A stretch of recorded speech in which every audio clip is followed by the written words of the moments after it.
In a chamber filled with lanterns and paper charms, a youngster awakens with a rope around his waist. The person in front of him introduced himself as Satoru Gojo, who is in charge of Jujutsu High's first-year students. Yuji Itadori is the man in question, and he carries a curse. A few days prior, Yuji called the nurse to inquire about his grandfather's condition. On the phone, his grandfather raged at him and told him to just enter the club at school. Megumi Fushiguro entered the school's perimeter to look in a box for a special grade cursed object. He discovered it to be empty, yet he was unable to leave without discovering it. Due to Yuji and the occult club members' lack of practical activity, they were instructed to leave. Sasaki, however, dissented and laid out all of the data from their investigation on the disease affecting the entire rugby team.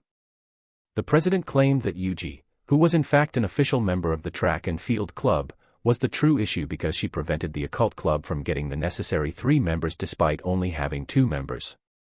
The track and field coach, Takagi, came in and declared that he had revised Yuji's application and added him to the track and field club.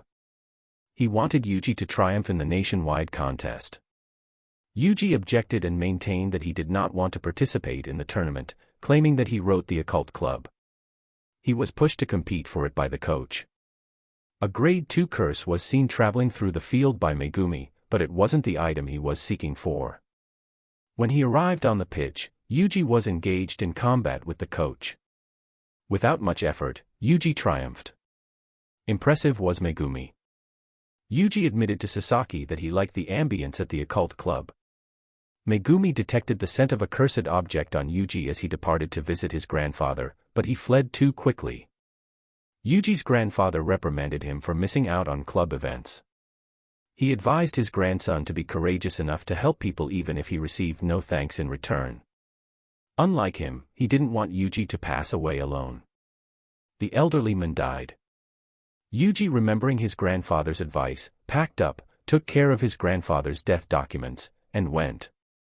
When Megumi arrived, she instructed him to give her the cursed item.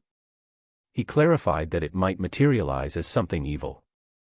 The box that Yuji threw his way is empty.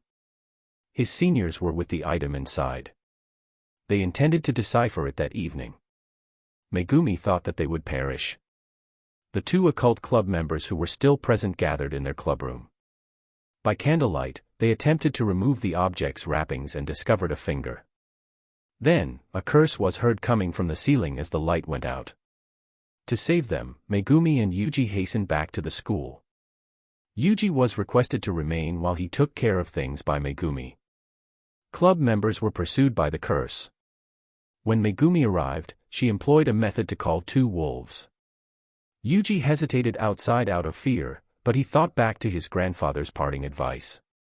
The lesser spells were broken by Megumi's wolves, but he discovered Iguchi and Sasaki on the verge of being eaten. Although he believed it to be too late, Yuji broke the window, punched the curse, and saved his comrades. Its remnants were consumed by wolves. Yuji claimed he wasn't concerned about our collective demise. He has a special talent for seeing curses. Sasaki lost control of the finger. It's a special grade curse on Ryomen Sukuna's finger. The other curses sought it out since consuming it could increase your ability to cast curses. When Megumi requested for it, he was captured by another curse that had appeared from the ceiling. He sustained damage outside the fortifications. Yuji assisted in the battle, but he lacked a personal curse to counteract it. He was seized by the curse, and Yuji bit his finger. Yuji ate the finger in its place before being devoured. Megumi believed he was going to pass away, but his powerful curse really caused him to change into the demon Sukuna. Sukuna celebrated his newfound liberty, but Yuji's spirit battled within his body. Megumi moved in to exorcise him because he is now a curse.